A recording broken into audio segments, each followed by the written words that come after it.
विरध विवेक संपन्न श्री कबीर धर्म मंदिर जैनपुर से के अध्यक्ष संत प्रवर श्री परीक्षा साहब जी, श्री विजेंद्र साहब, श्री देवेंद्र साहब, श्री छमेंद्र साहब, मंच पर विराजमान सभी श्रद्धेय संत जन, धर्म प्रेमी सज्जनों, श्रद्धामूर्त देवियों, अभी आप अनेक मनीषी संतों से जीवन जीने की कला और जगत के संबंध में बहुत ही महत्वपूर्ण निर्णय सुन रहे थे। जगत के संबंध में मैं एक घटना सुनाऊं। एक प्रसिद्ध आश्रम में हम पहुंचे, हरिद्वार कुंभ मेला में। नमस्कार हुआ, बैठे। साहब बताए थे अभी कि चुप रहना भी एक बहुत बड़ी कला है, तो हम चुप रहे। वे बोलने लगे कि नियम जितने होते हैं उस सब के पीछे कोई नियामक होता है, बिना नियामक के नियम नहीं हो सकता है। पहले व्यवस्थापक होता है, तब व्यवस्था होती है। व्यवस्था अपने आप में नहीं होती है, कोई व्यवस्थापक होता है तब व्यवस्था होती है। प्रातः होता है, दोपहर होता है, सायंकाल होता है, गर्मी होती है, वर्षा होती है, ठंडी ऋतु आती है। जो ये नियम चल रहा है इसके पीछे कोई नियामक है। जो व्यवस्था है इसके पीछे कोई व्यवस्थापक है। जो व्यवस्थापक है, नियामक है, वही ईश्वर है, वही परमात्मा है। हम सब सुन रहे थे। जब वे चुप हुए तब मैंने एक सहज रूप में एक प्रश्न पूछा कि जिस समय भारत में सूर्य उदय होता है, क्या उसी समय पूरे विश्व में सूर्य उदय होता है? अब अशिक्षित व्यक्ति होते तो कह देते हाँ, अब शिक्षित है तो हाँ कैसे कहे, वो तो सब जानते हैं। उन्होंने कहा नहीं, ऐसा तो नहीं है। तो मैंने कहा इसमें कोई व्यवस्थापक कारण है कि भौगोलिक कारण है? तो हंसते हुए मुस्कुरा दिए, कहे भौगोलिक कारण है। मैं भी मुस्कुरा दिया, अपने आप बात कट गई। व्यवस्थापक कारण नहीं, भौगोलिक कारण। तो इस प्रकार से सत्य और तथ्य का बोध न होने से हमारे मन में कल्पना होती है। ये भौतिक वस्तुओं को बनाने वाला कोई है, कपड़ा है, मकान है, यंत्र है। इसी तरह से हम कल्पना कर लेते हैं कि इस जगत का बनाने वाला भी कोई है। किंतु इस कल्पना को हमें परीक्षा करनी चाहिए, सही है या गलत है। यहां तो सही दिखता है, वहां अनुमान से लगाते हैं। बनाने वाले जितने होते हैं सब साकार होते हैं। बर्तन साकार, चावल दाल साकार, पानी साकार, भंडारी साकार, तब भोजन बनता है। सब साकार हो, भंडारी भर निराकार हो, तो भोजन बनेगा कि नहीं बनेगा? नहीं बनेगा। कर्ता जितने होते हैं सब साकार होते हैं, और परमात्मा को हम निराकार मान लिए, जगत कैसे बनाएगा? अब बनाने की जब इच्छा होती, बिना इच्छा के कोई आदमी कोई भी क्रिया नहीं करता है। अच्छा करता है तो भी इच्छा होती है, गलत करता है तो भी इच्छा होती है। इच्छा के बिना चेतन में क्रिया नहीं होती है। अगर इच्छा है तो वो देहधारी होगा। चेतन के स्वरूप में कोई इच्छा है ही नहीं है। न जड़ में कोई इच्छा है और न चेतन में कोई इच्छा है। दोनों के संबंध में इच्छा होती है, वो देहधारी होगा, तो एक दिन उसका शरीर भी छूट जाएगा। तो इस अनुमान में अनेक दोष आते हैं। इसलिए सामान्य आदमी परख नहीं कर पाता है कि ये मान्यता सही है कि गलत है। भूल मिटे गुरु मिले पारखी, पारखी गुरु मिलते हैं। पारखी किसे कहते हैं? सत्य और असत्य के परीक्षक को पारखी कहते हैं। परखने के नाते उनको पारखी कहते हैं। हम सब चीजों की परख करते हैं। देखो मंडी लगे हैं, इस मंडी में बहुत सुंदर सुंदर फल आए हैं। आप देख करके परख करते हैं कि ये खराब तो नहीं हो गए हैं, सड़े हुए तो नहीं हैं। फल की आप परख करते हैं, क्योंकि पैसा दे कर लेते हैं। कपड़ा खरीदते हैं, उसकी परख करते हैं। सोना खरीदते उसकी परख करते हैं, मिट्टी का घड़ा खरीदते हैं तो उसकी भी परख करते हैं। फूटा होता है तो उसकी आवाज़ दूसरी होती है, कच्चा होता है तो उसकी आवाज़ दूसरी होती है, उसकी भी परख करते हैं। किंतु ग्रंथ में जो वाणी लिखी गई उसकी परख नहीं करते हैं, वहाँ विश्वास करके मान लेते हैं, इसीलिए भूल हो जाती है। ग्रंथ में जितनी वाणी लिखी है उसकी भी आप परख करो, तब उसे स्वीकार परख ले हो। खरा खोट हो रमैया राम, हे रमैया राम, तुम सत्य और असत्य की परख करो। ग्रंथों में लिखी हुई वाणी की परख नहीं करते और अपनी मान्यताओं की परख नहीं करते। जो हम मानते हैं वो सही है या गलत है उसकी भी परख नहीं करते। इसीलिए जीवन में दो बहुत बड़े जाल आ जाते हैं, एक खानी जाल और एक वाणी जाल। दोनों में परख नहीं करते। ग्रंथ में लिखी हुई वाणी की परख नहीं करते तो वाणी जाल में फंस जाते हैं, और अपनी मान्यताओं की परख नहीं करते हैं तो खानी जाल में पड़ जाते हैं। हर आदमी, अभी साहब बता रहे थे कि हर आदमी सुख चाहता है, किंतु सुख के संबंध में सबकी एक सी धारणा नहीं है। कोई सुख के लिए बीड़ी बोतल पीता है, कोई सुख के लिए बीड़ी बोतल को छोड़ता है। एक आदमी जिस सुख के लिए लोग शादी करते हैं तो सुख के लिए लोग शादी को छोड़कर साधना करते हैं। सबकी सुख के संबंध में एक सी धारणा नहीं है। बीड़ी पीने वाला बीड़ी पा जाता है, एकदम खुश हो जाता है, और न पीने वाला कहता है गेट आउट, बाहर जाओ, बाहर जाके पियो। उसको पास में बैठना भी पसंद नहीं आता है। एक आदमी जिस चीज को पाने के लिए लालायित है, दूसरा आदमी उसको छूना भी नहीं चाहता है, और दोनों सुख चाहते हैं।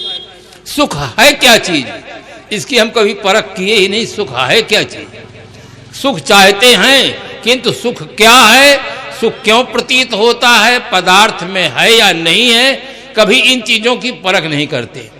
इस समय ठंडी पड़ रही है, यहाँ ठंडी कम है। हम राजस्थान में थे, बहुत ठंडी थी। ठंडी के समय में अगर किसी घर में आप पहुंचे और वो व्यक्ति दो रजाई रात में ओढ़ने को दे, तो आप बहुत प्रशंसा करेंगे कि बहुत संपन्न आदमी है, बहुत व्यवहार कुशल आदमी है। ठंडी से पूरा शरीर कांप रहा था, दो रजाई ओढ़ने के लिए बहुत आप प्रशंसा करेंगे। किंतु आप जून के महीना में उन्हीं के यहाँ पहुंच जाइए और दो रजाई दे दे, जब खूब कस के गर्मी पड़ रही हो, तो रजाई से सुख मिलेगा कि दुख मिलेगा? दुख मिलेगा। रजाई में सुख कहाँ है? अगर रजाई में सुख होता तो गर्मी में भी मालूम होता। रजाई में कुछ नहीं, केवल ठंडी थी, इस कारण से रजाई अच्छी लगी। अब गर्मी पड़ती है, रजाई को छूना लोग पसंद नहीं करते, ओढ़ना तो बात अलग है। पदार्थों में सुख नहीं है, लज्जत कुछ भी नहीं, फिर भी दुनिया जान देती है। खुदा बंदा मोहब्बत में मजा होता तो क्या होता, पदार्थों में कुछ नहीं। आप तंबाकू लीजिए, इसमें कौन सा विटामिन है, कौन सा प्रोटीन है, कुछ नहीं। किंतु जिनको आदत पड़ गई है वो कहते साहब खाने के बिना चलेगा, तंबाकू बिना तो नहीं चलेगा। दम टूट सकता है, किंतु बीड़ी और बोतल नहीं छूट सकता है।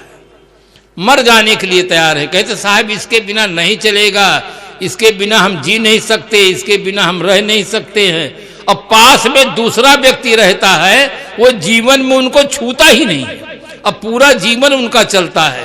केवल आदमी भूल से आदत बना लेता है और फिर उससे रहा नहीं जाता है। इसलिए परख की बहुत बड़ी जरूरत है। जीवन में हर आदमी के लिए तीन चीजों का होना जरूरी है। विश्व में अरबों नर नारी हैं, किंतु सबके लिए तीन चीजें चाहिए। जीवन गुजर के लिए धन चाहिए, और एक निर्भ्रांत बोध चाहिए। आदमी को निर्भ्रांत बोध नहीं है। कहता है मानो तो देव नहीं पत्थर तो है ही। कहता क्या है, मानो तो देव नहीं पत्थर तो है ही, मानो तो पुरुष नहीं स्त्री तो है ही। स्त्री है ही तो पुरुष मानने से खाए पुरुष हो जाएगा, मानने से कुछ नहीं होगा। मानो तो आम नहीं बम्बूल तो है ही, बम्बूल जब है ही तो आम मान लेने से वो कभी आम नहीं हो सकता है। आदमी को आज निर्भ्रांत बोध नहीं है। निर्भ्रांत बोध न होने से धरती का सिरमौर प्राणी घोर अंधविश्वास का शिकार बना हुआ। आज के इस वैज्ञानिक युग में लोग निर्जीव मूर्तियों के सामने हाथ जोड़कर प्रार्थना करते हैं, त्वमेव माता च पिता त्वमेव बंधु च सखा त्वमेव विद्या द्रविड़म त्वमेव सर्वम मम देव देव। कभी मां के सामने त्वमेव माता च पिता न कहे होंगे। जिन्होंने सही रूप से जन्म दिया, पालन किया, पोषण किया, पढ़ाया, योग बनाया, उन्हें त्वमेव माता च पिता नहीं कहते। और जो कभी नहीं हो सकते उनको त्वमेव माता च पिता कहते हैं। आप जिनके सामने प्रार्थना करते हैं, थोड़ा सा भी तो अकल रखो कि वो हमारी प्रार्थना सुनते हैं कि नहीं सुनते हैं। सुनते हैं कान से, असली कान भी उनके पास नहीं है। आप लोग व्यवहारिक जीवन में देखते हैं मुर्दा के पास असली कान रहता है। थोड़ी देर पहले वो सुनता था, सुनने वाला चला गया है, अब घर के लोग पूरे पावर से रो रहे हैं। कान सुनता है कि बस करो, बहुत प्रेम हो गया, कुछ नहीं उत्तर देता। बंधुओं, कान नहीं सुनता है। ध्यान से सुनना, कान से हम सुनते हैं, कान नहीं सुनता है। कान सुनने का साधन है। फोन से हम बोलते हैं, फोन से हम सुनते हैं। फोन न बोलता है और न फोन सुनता है। फोन से बोलने वाला फोन से अलग है, फोन से सुनने वाला फोन से अलग है। अगर फोन ही बोलता और सुनता तो आदमी की जरूरत ही समाप्त हो जाती है, किंतु वैसा नहीं है। ये कान नहीं सुनता है, कान से हम सुनते हैं। आंख नहीं देखती है, आंख से हम देखते हैं। अगर हम ना रह जाए, आंख रहेगी कुछ दिखेगा नहीं, कान रहेगा कुछ सुनाई नहीं पड़ेगा, हाथ रहेगा कुछ काम नहीं कर सकता है, पैर रहेगा चल नहीं सकता है। ये सब साधन है। व्यक्ति को ठीक से बोध न होने के कारण से आदमी घोर अंधविश्वास के शिकार पड़ा हुआ है। चारों तरफ वो जहां देखो तहां थोड़ा सा ऊंचा ऊंचा चबूतरा देखा सिर झुकाता है। अरे बंदा परवर, मैं वो बंदा हूं कि बहर बंदगी, जिसके आगे सिर झुका दूंगा खुदा हो जाएगा। आदमी इतना महान प्राणी है, जिसको छू लेता है वो महान बनता है। आदमी अगर नोटों को न छुए तो नोट क्या चीज है? कागज है। सोना को न छुए न माने तो वो क्या चीज है? मिट्टी है। किंतु आज आदमी को निर्भ्रांत बोध नहीं।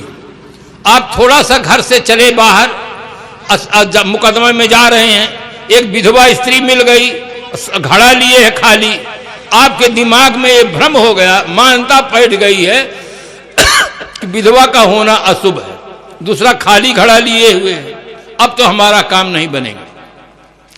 अगर ऐसा पुरुष मिल जाए तो उसके आपके मन में कल्पना नहीं होगी, क्योंकि उसके संबंध में आपकी कोई धारणा नहीं। इन मान्यताओं की कभी आप परख नहीं करते हैं। विधवा स्त्री का जीवन पवित्र होता है, उसी प्रकार से मानने के योग है। जैसे विरक्त संत को हम देखते हैं तो हमारे मन में भाव पैदा होता है कि ये सन हट करियों पहचानी, साधु ते होए न कारज हानि। संतों का दर्शन हो गया, अब हमारा काम हो गया है, क्योंकि संतों का जीवन पवित्र होता है। इसी प्रकार से विधवा नारी का जीवन पवित्र होता है। वो अशुभ नहीं है, अपशगुन नहीं है, किंतु हमारे दिमाग में बैठा दिया गया है कि विधवा स्त्री को देख लेने से काम बिगड़ जाता है। ये गलत संस्कार हमारे मन में बैठ गए हैं, उसकी हम परख नहीं करते। हम कोई काम करने के लिए चल दिए हैं, सामने आकर कोई छींक दिया है, हमारे दिमाग में ये होगा कि बहुत अशुभ हो गया है। सामने की छींक बिल्कुल अशुभ होती है, किंतु आप लोग अच्छी तरह से जानते हैं कि छींक उसको आती है जिसके फेफड़े, हृदय की गति सही होती है, रक्त प्रवाह सही होता है। कभी कभी छींक लाने के लिए लोग डॉक्टर के पास जाते हैं। जिंदा की छींक कभी अशुभ नहीं होती है। हाँ, मुर्दा छींक दे तो खतरा हो सकता है। अब आपको मालूम है कि मुर्दा कभी छींक सकता ही नहीं, छींकने वाला चला गया, नाक अकेला क्या करेगा?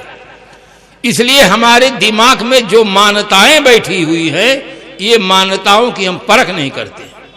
हमें निर्भ्रांत बोध नहीं होता है, मन में कुछ का कुछ संदेह बना रह जाता है। अब सगुन कोई कहता है इस दिन इस दिशा की ओर नहीं जाना चाहिए। भारतवर्ष में नहीं, पूरे विश्व में हर रोज हर दिशा की ओर गाड़ियां जा रही हैं, मोटर जा रहे, रेल जा रहे, वायुयान जा रहे हैं, फिर भी हमारे दिमाग में ऐसा भरा हुआ है कि इस दिन यहां नहीं जाना चाहिए। यह अपशगुन होता है। हम अपनी मान्यताओं की परख नहीं करते। इसीलिए हम ये खानी जाल के चक्कर में पड़ जाते हैं। समझ लेते हैं कि ये सुख का साधन है, सुख का साधन नहीं, दुख का साधन है। हम ठीक से चिंतन नहीं करते और जहां से चिंतन मिलता है उन संत गुरुजनों का आधार मजबूती से नहीं पकड़ते। काम चलाऊ नहीं होना चाहिए। महाराज गोस्वामी जी लिखते हैं, कामी नार प्यार जिम लोभी प्रिय जिम दाम तिम रघुनाथ निरंतर प्रिय लागो मुहिराम। ऐसी अटूट श्रद्धा हो और सत्संग में बैठ करके ठीक से सुने।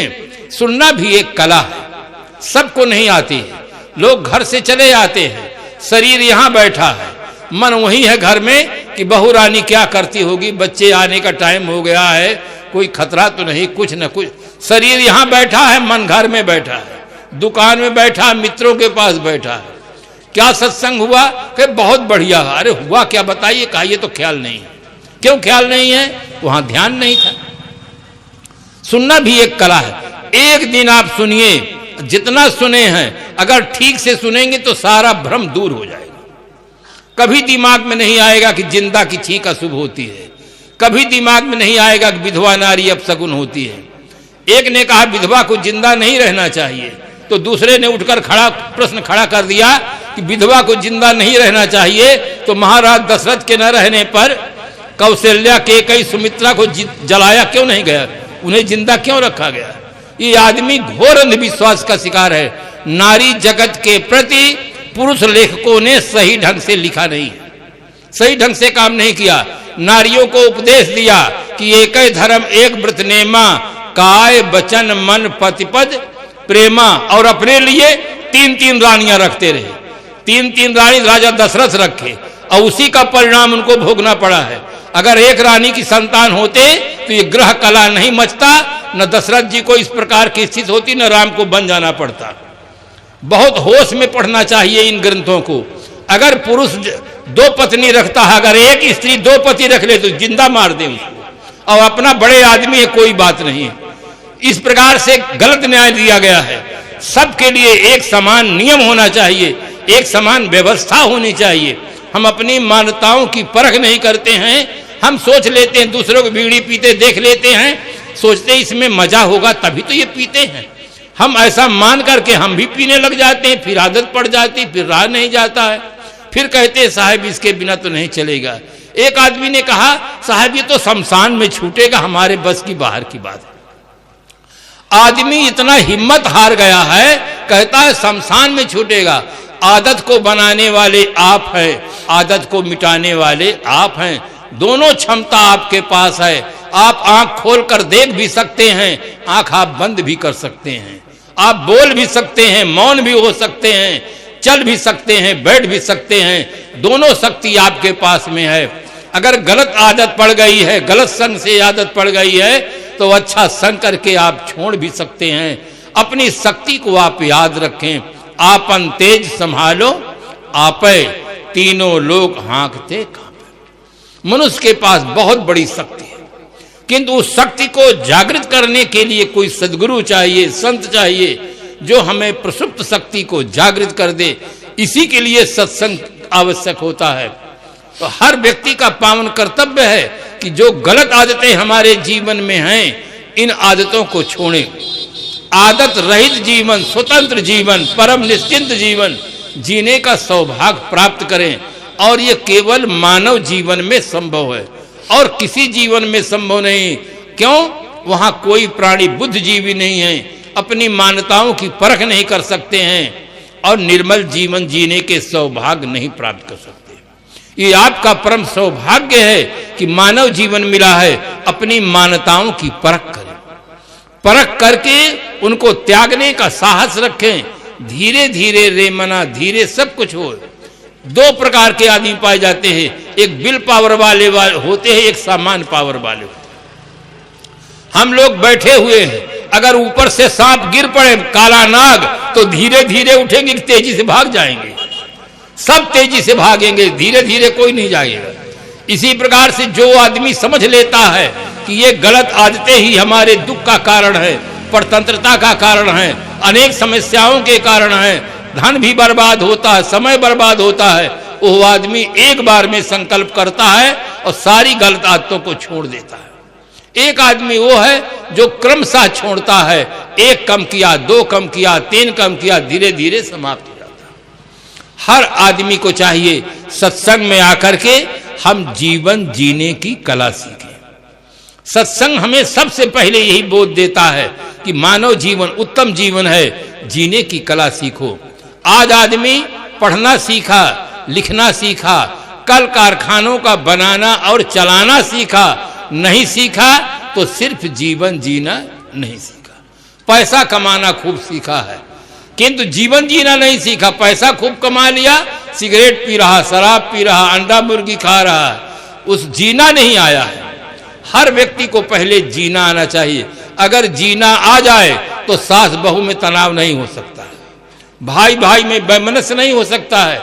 देखिए राम जी को वनवास हुआ, राम जी एक बार भी नहीं कहे कि मेरा 1/4 बांट दो, मैं वनवास नहीं जाऊंगा, मेरी कोई गलती नहीं है, कभी नहीं कहा। जीना आया, चले गए। 14 साल के बाद फिर गद्दी मिली कि नहीं मिली? गद्दी फिर मिल गई और भाइयों में वही प्रेम रह गया। और विभीषण और सुग्रीव, इन 2 को जीवन ने जीना नहीं आया।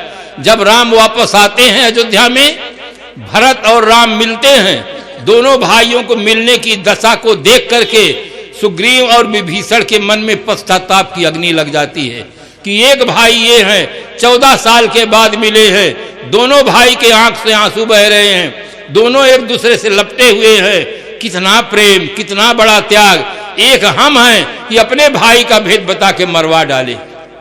सुग्रीव भाई का भेद बता के बाली को मरवा दिया, विभीषण अपने भाई का भेद बता करके रावण को मरवा दिया। अब पूरा जीवन भर उन्हें केवल पश्चाताप की अग्नि में जलना। अगर जीने की कला आती तो ऐसा नहीं होता। हर आदमी को सबसे पहले जीने की कला सीखना चाहिए। एक कला के बिछड़े विकल हो सब ठाव।